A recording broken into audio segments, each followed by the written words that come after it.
Examples होते हैं। एक तो सिंपल पार्टनरशिप। सिंपल पार्टनरशिप में होता क्या है कि मेरे पास अगर सपोज इन्वेस्टर्स है तो उनका इन्वेस्टमेंट ड्यूरेशन सेम रहता है, या तो 1 साल 3 साल ऐसे वो ड्यूरेशन सेम रहेगा। लेकिन कंपाउंड पार्टनरशिप में क्या होता है कि उनका इन्वेस्टमेंट ड्यूरेशन में क्या होता है, डिफरेंट होता है। जैसे कि देखो अभी पहला टाइप हम कवर करेंगे सिंपल पार्टनरशिप में। पार्टनरशिप में आपको रेशियोज के कुछ बेसिक्स वहाँ पे यूज करने हैं। जैसे कि सपोज मुझे पता होता है कि इससे मेरे पास यहाँ पे देखो इन्वेस्टमेंट दिया है और बाद में इन्वेस्टमेंट का कोई यहाँ पे ड्यूरेशन नहीं दिया है, तो आप वो ड्यूरेशन 1 साल का एज्यूम कर सकते हो। अब कैसे करेंगे देखो, एकदम इजी होता है। इसका अलाइनमेंट पहले तो आप करना। यहाँ पे कितने पार्टनर्स है, 3 पार्टनर्स है, तो 3 पार्टनर्स का आप क्या करेंगे, पहले तो अलाइनमेंट करेंगे वहाँ पे रेशियोज के फॉर्म में। यहाँ पे पार्टनरशिप में प्रोपोर्शन का बेसिक्स आप अगर आपको आता है तो इजीली आप ये प्रॉब्लम्स सॉल्व कर सकते हैं। पहला प्रॉब्लम में अमन, बालू और चिन्मय, ऐसे 3 मेरे पास क्या है पार्टनर्स हैं। उन्होंने डिसाइड किया कि हम सिंपल पार्टनरशिप करेंगे जहाँ पे इन्वेस्टमेंट का ड्यूरेशन इक्वल हो। यहाँ पे अगर इन्वेस्टमेंट का ड्यूरेशन दिया नहीं है तो आप क्या कर सकते हो, उसको 1 ईयर एजम कर सकते हो। देखो पहले बेसिक्स हम कवर करेंगे। Aman, Balu, Chinmay invest 1600, 1800 and 2300 respectively. How should they divide profit of 1999? तो यहाँ पे सिंपल पार्टनरशिप आपको दिया है, ड्यूरेशन यहाँ पे दिया नहीं है कि इन्वेस्टमेंट का ड्यूरेशन अगर आपको दिया नहीं है तो उसको हम बोलते हैं सिंपल पार्टनरशिप, जहाँ पे investment duration are the same. तो यहाँ पे आप फर्स्ट स्टेप में क्या करेंगे, अमन, बालू और चिन्मय एज इट इज लिखेंगे। फिर उनका कैपिटल क्या है वो देखेंगे। तो देखो यहाँ पे कैपिटल है 1600 फॉर अमन, तो आप क्या करेंगे, इसको लिखेंगे पहले फर्स्ट रो में। 1800 1800 फॉर बालू एंड 2300 फॉर चिन्मय।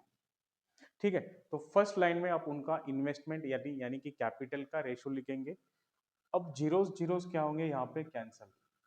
जीरोस क्या होंगे यहाँ पे, कैंसिलेशन। आप रेशियोज का बेसिक यहाँ पे यूज करते हैं, तो कॉमन नंबर्स आपको क्या करना है, कैंसिल करना है। कैपिटल देने के बाद में आपको ड्यूरेशन क्या है वो चेक करना है। यहाँ पे टाइम लिखेंगे हम, कैपिटल के बाद में सेकंड रो पर हम लिखेंगे क्या, टाइम। अब यहाँ पे देखो कोई टाइम दिया नहीं है, तो आप क्या कर सकते हो, पार्टनरशिप का ड्यूरेशन 1 मंथ, 1 दिन या 1 घंटे का भी आप वहाँ पे कंसिडर करेंगे। मैं यहाँ पे लिखूंगा कि time duration are the same. अगर वहाँ पे कुछ दिया नहीं हो तो इन्वेस्टमेंट ड्यूरेशन आपको सेम लेना है, उसको हम बोलते हैं सिंपल पार्टनरशिप। फिर इसके बाद में आपको पता है कि profit profit is directly proportional को कैपिटल। अगर आप कैपिटल इंक्रीज करेंगे तो आपका प्रॉफिट भी इंक्रीज होगा, और अगर आप टाइम को भी इंक्रीज करेंगे तो आपका प्रॉफिट इंक्रीज हो जाएगा। तो यहाँ पे क्या है, profit are directly proportional to invested capital and time. तो आपको यहाँ पे मैथमेटिक्स क्या मिलेगा, प्रॉफिट का फॉर्मूला बन जाएगा, profit is equal to capital into time. Profit is equal to C for capital, यहाँ पे हम लिखेंगे सी फॉर कैपिटल और टी फॉर टाइम। तो profit is equal to capital into time, ये आपका बेसिक यहाँ पे यूज करना है। तो थर्ड लाइन पे आपको क्या करना है, प्रॉफिट का रेशो लिखना है। हमेशा पार्टनरशिप के एग्जाम्पल में आपको ये फॉर्मेट यूज करना है। पहले रो पे कैपिटल लिखो, सेकंड रो पे टाइम लिखो, अगर टाइम नहीं दिया हो तो आप एजम कर सकते हो, और प्रॉफिट। अब प्रॉफिट में करना क्या है, कैपिटल एंड टाइम का मल्टीप्लीकेशन, कैपिटल एंड टाइम का मल्टीप्लीकेशन। 16 इंटू 1, 16 पार्ट्स मेरा अमन का क्या हो जाएगा, प्रॉफिट हो जाएगा। बालू का कितना प्रॉफिट हो जाएगा, 18 इंटू 1, 18। यहाँ पे मल्टीप्लाई करना है आपको इन वैल्यूज का, और 23 इंटू 1, 23, ये मेरा बन जाएगा प्रॉफिट रेशो। ये मेरा बन जाएगा प्रॉफिट रेशो। लेकिन अभी यहाँ पे दिया क्या है कि ड्यूरेशन खत्म होने के बाद में उनको प्रॉफिट, टोटल प्रॉफिट हुआ है 1919। ₹1919 उनका क्या है, टोटल प्रॉफिट है। तो आपको करना क्या है, यहाँ पे चेन रूल यूज करना है। आप करेंगे क्या कि अगर नेक्स्ट स्टेप में आपको बोला है कि देयर टोटल प्रॉफिट इज 1919, तो यहाँ पे टोटल दिया है और यहाँ पर भी आपके पास प्रॉफिट है, तो इन दोनों को आपको इक्वेट करना है। अब उनको इक्वेट कैसे करेंगे, इनका एडिशन कर देंगे हम, इनका क्या कर देंगे, एडिशन। अब एडिशन क्यों करना है, क्योंकि यहाँ पे टोटल प्रोवाइड है, तो टोटल अगर आपको दिया होता है तो आप भी क्या करेंगे, इनका ये जो भी पार्ट्स मेरे को मिले हैं यहाँ पे प्रॉफिट में, उनका भी हम क्या करेंगे, एडिशन करेंगे। अगर मैं 16 प्लस 18 प्लस 23 को ऐड कर दूं यहाँ पे, तो यहाँ पे 2 21 21 41 एंड 16, सो 57 पार्ट्स मेरा क्या है, प्रॉफिट है। 57 पार्ट्स, इन सबका एडिशन किया मैंने, तो मेरे पास 57 पार्ट्स क्या है, प्रॉफिट है। अब ये रेशो का प्रॉफिट है, रेशो का प्रॉफिट रिलेटिव प्रॉफिट होता है, रिलेटिव वैल्यूज होती है वो। तो आपको क्या करना है, ये वैल्यू इसके साथ में इक्वेट करनी है। तो आप लिखेंगे कैसे, यहाँ पे से यहाँ पे आप कर देंगे 57 पार्ट्स का मतलब है 1919, 57 पार्ट्स का मतलब क्या है, 1919, मतलब 57 टुकड़े हो गए, वहां पे शेयर्स हो गए, 57 शेयर्स का वैल्यू 1919 है। तो आपको वन पार्ट मतलब एक शेयर का वैल्यू कितना होगा ये कैलकुलेट करना है। तो ये 57 यहाँ पे जाके डिवाइड करेगा, 1919 को आपको डिवाइड करना है 57 से, 1919 को डिवाइड करना है आपको 57 से। तो अगर मैं यहाँ पे डिवाइड कर दूं तो 19 का टेबल बनेगा, 19 थ्री जा 57, 19 वन जा 19, यहाँ पे 1 डिवाइड नहीं हो रहा है तो आपको पहले 0 लिखना पड़ेगा, फिर 19 वन जा 19, सो 101 डिवाइडेड बाय 3, ये मेरा क्या है, वन पार्ट का वैल्यू है, वन पार्ट का वैल्यू है। और अगर आपको यहाँ पे पूछा है how should they divide profit of 1919, तो 1919 का प्रॉफिट यहाँ पे कैसे डिवाइड होगा, तो आपको ये सॉल्व करना है। यहाँ पे अप्रोक्सीमेटली मैं यहाँ पे सॉल्व करूंगा, देखो 3 वन जा 3, एक पार्ट की वैल्यू आपको कैलकुलेट करनी है, 3 थ्री जा 9, यहाँ पे बना 1 रिमाइंडर, 3 थ्री जा 9, फिर यहाँ पे बन रहा है रिमाइंडर एज 2, फिर 2 सिक्स जा, सो अप्रोक्सीमेटली मैं बोलूंगा कि मेरे पास से 34 रुपीज प्रॉफिट है अप्रोक्सीमेटली, ये पॉइंट में आया है 33.6, इसको हम कन्वर्ट करेंगे से 34 रुपीज, ये मेरा क्या बन रहा है, प्रॉफिट बन रहा है।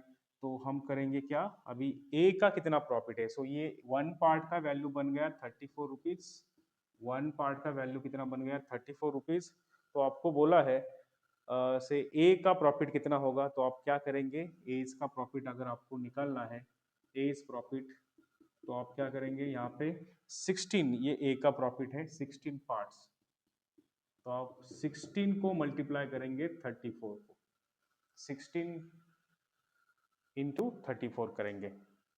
अगर आपको बोला होता है 20 का प्रॉफिट, बी का प्रॉफिट, तो बी का प्रॉफिट आपके पास है 18, तो आप क्या करेंगे 18 पार्ट्स यहाँ पे लिखेंगे, और एक पार्ट का वैल्यू आपने अप्रोक्सीमेटली 34 निकाला है, तो 18 को आपको मल्टीप्लाई करना पड़ेगा 34 से।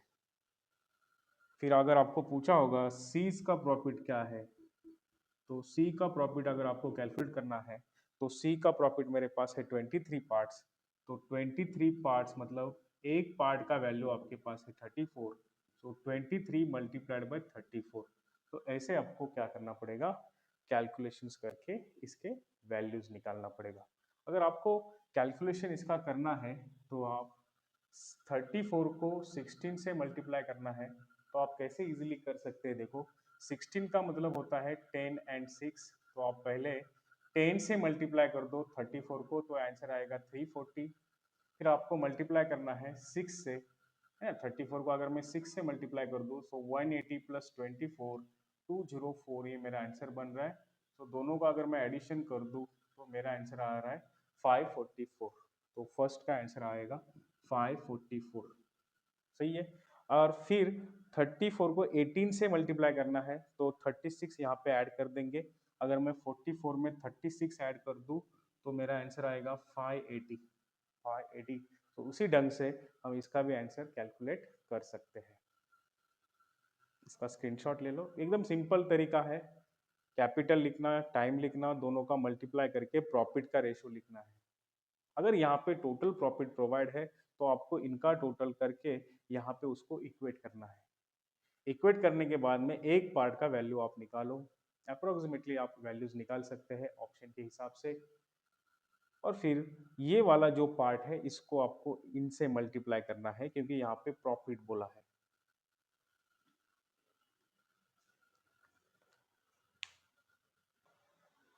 Now we are going to study second problem of partnership. इसमें क्या दिया है, अमन इन्वेस्ट 1200 फॉर 4 मंथ्स। यहाँ पे ड्यूरेशन मेंशन किया है कि 1200 रुपीज 4 मंथ के लिए वहाँ पे इन्वेस्टेड है। Bablu invest 1400 rupees for 8 months. 8 month के लिए उसका ड्यूरेशन 8 मंथ का है। 1400 रुपीज उसको क्या है, इन्वेस्टमेंट है। 1000 रुपीज फॉर 10 मंथ्स। लेकिन यहाँ पे मेंशन नहीं किया कि उन्होंने डिसाइड किया है क्या पार्टनरशिप का टोटल ड्यूरेशन इतना होना चाहिए। यहाँ पे कुछ ऐसा मेंशन नहीं किया, सिंपली उनका इन्वेस्टमेंट ड्यूरेशन आपको दिया है। तो आप क्या करेंगे, यहाँ पे गेन भी दिया है, गेन कितने दिन के बाद, कितने मंथ के बाद या कितने साल के बाद वो गेन मिला है, वो प्रॉफिट मिला है, वहां पर मेंशन नहीं किया। तो आप भी एग्जाम्पल सॉल्व करते वक्त टोटल ड्यूरेशन कंसीडर नहीं करना है। अगर वहां पे बोल दिया होता कि 1 साल के बाद, तो इसका मतलब ऐसे होता है कि 1 साल का वो पार्टनरशिप चल रहा है। यहाँ पे ऐसा कुछ नहीं है। आपको सिंपली करना क्या है कि कितने दिन के लिए, कितने मंथ्स के लिए उनका कैपिटल वहां पे इन्वेस्ट है, वो उनका मल्टीप्लायर रहेगा। तो क्या करेंगे आप यहाँ पे, अमन, बबलू एंड चिंटू, अमन, बबलू एंड चिंटू, ये तीन क्या है यहाँ पे पर्सन्स है। पहले उसका इन्वेस्टमेंट का रेशो लिखेंगे, उसको हम बोलते हैं कैपिटल रेशो। कैपिटल, प्रॉफिट का फॉर्मूला होता है कैपिटल इनटू टाइम। आपको कैपिटल एंड टाइम का रेशो निकालना है तो आपको मिलेगा प्रॉफिट का रेशो। तो कैपिटल का रेशो मेरे पास है 1200 रुपीज फॉर अमन, बबलू के लिए कितना है 1400 रुपीज, और चिंटू के लिए है 1000 रुपीज। एक बार रेशियो लिखेंगे तो उसको हम क्या करेंगे, कैंसिल आउट करेंगे। अगर वहां पे कैंसिलेशन हो रहा है तो यहाँ पे देखो जीरो जीरो कैंसिल हो रहे हैं। और क्या यहाँ पे चीज कैंसिल होगी, 2 से डिवाइड होता है, 2 6 जा, 2 7 जा एंड 2 5 जा 10। सही है। कैपिटल में और कुछ कैंसिल नहीं होता, ये मेरा होता है simplified ratio of capital, that is investment. फिर हम लिखेंगे उनका टाइम। प्रीवियस क्वेश्चन में आपने देखा था कि टाइम सबका सेम था, यहाँ पे टाइम सबका अलग है।